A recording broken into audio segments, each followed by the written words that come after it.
My final question is, why did you depart OceanGate? So the decision had been made to, and there were several things, but really the main thing was that the decision had been made to not use the Horizon Arctic, to use the Polar Prince, and to tow the sub behind the Polar Prince.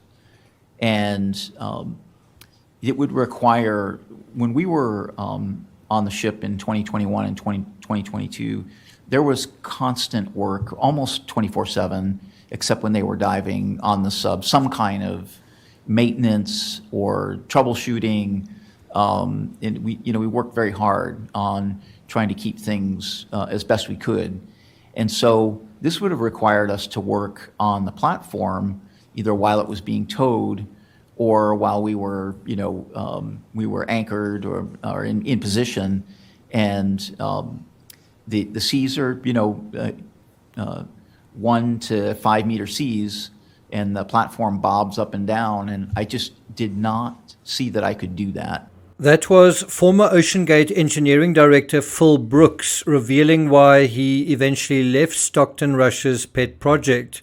And one has to say, it's hard to imagine Brooks, who's no longer a spring chicken, clambering around that stainless steel platform, bobbing and jiving, even in calm seas. While Brooks' answer makes sense, it also reveals something else that we have only been able to guess at thus far. The decision to tow the Titan was also symptomatic of something else lingering around OceanGate, gnawing mercilessly at its underbelly, like the shark chewing at the marlin in The Old Man and the Sea. I got nightmares in my head, I fear thoughts build up until I can't feel. My mind fills up into a creature, and it haunts me somewhere much deeper. I got nightmares in my head, Hello and welcome to True Crime Rocket Science, the most authentic voice in true crime.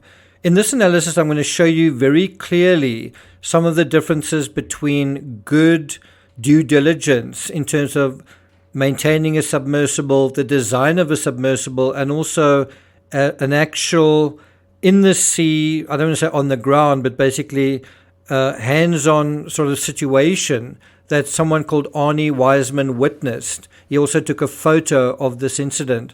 I'll be sharing that with you at the end of this analysis. Before we get to that, if you haven't subscribed to the channel, please do. If you're finding this analysis worthwhile, please like, share, leave a comment. You can also hit the thanks button, and let's get started. So now let's listen to Brooks explaining what the other issue was. He left because he couldn't imagine working constantly on an unstable platform. Well, why were they on an unstable platform to begin with? Why this decision to change ships, to change this tried and tested formula that they'd used in 2021 and 2022? What was the other reason? What was going on in the background? In addition, I don't know if you've heard that there were economic issues with the company asking us to forego getting paid for periods of time with the promise that they would get us caught up in paychecks, after the first of the year. They asked for volunteers, and I don't think anybody did it, but it was clear that the company was economically very stressed, and as a result, that they were making decisions and doing things that resulted in, I felt that the safety was just being compromised way too much. The financial stress is a kind of psychological mirror for the physical stress that was now being placed on the Titan, and with predictable results. Something was going to have to blow, something was going to have to give. Some straw somewhere was going to have to break the camel's back. After defying reality for long enough, reality eventually becomes defiant. And it did. As it turned out, towing the sub ended up being the final cost-cutting maneuver for OceanGate, for Stockton, and the Titan. And if it wasn't the last straw, it only aggravated the fatigue and the flaws that were already there, that were undermining the hull especially at extreme pressure. Now, if you have a look at this image, it juxtaposes how the craft should be loaded and undocked. You can see that on the right-hand side versus Titan's cheapskate system. Then in this image, you can also see the correct design versus Titan's design. We see how you should do it versus Titan. Clearly, Stockton wanted a craft that could carry more passengers, the maximum number, which would then give you more money. But this too was a cheapskate move that undermined the whole operation, just in terms of the design is flawed. Now, if you think Brooks was exaggerating about conditions on the stainless steel raft, Arnie Wiseman, a writer for Travel Weekly, I'll put a link to his articles, it's a 3-parter in the description, where he was Stockton's guest on an expedition in May 2023. I think he spent 8 days with Stockton and with OceanGate. They even smoked cigars together, and Wiseman encountered 3 of the crew who perished shortly after his visit. These are his words. The one I saw most recently was Hamish Harding, frequently described in media as a British billionaire and explorer. And I must say, I do wonder whether Stockton felt like it was like, are you going to be too chicken? You know, that he had a billionaire on his boat, and, you know, it's a man who's successful, a man who's also taken risks and gotten to where he's gotten. And now Stockton has got to prove his worth. And is this a question of courage or common sense? Anyway, the other 2, Stockton Rush and Paul-Henri Nargelet, were leaders on an OceanGate expedition's mission to the Titanic that Wiseman said he had joined, quote-unquote, last month. So he wrote this article really just a month after the incident. Now, the interesting thing is how Wiseman provides color, texture, and detail to Brooks's sketch about not wanting to work on an unstable platform. He writes, "We bobbed over the wreck in the North Atlantic on the submersible's Titan's mothership, the Polar Prince, waiting for conditions to be right for me to join them on a dive down to the site. The weather never cleared and I never dived, nor did the weather clear for guests on the next 2 missions." Now, what does this tell you? The weather never clearing is telling you that the weather's also beating on the Titan that's outside in open seas, and also the sea is beating on the raft and on the craft.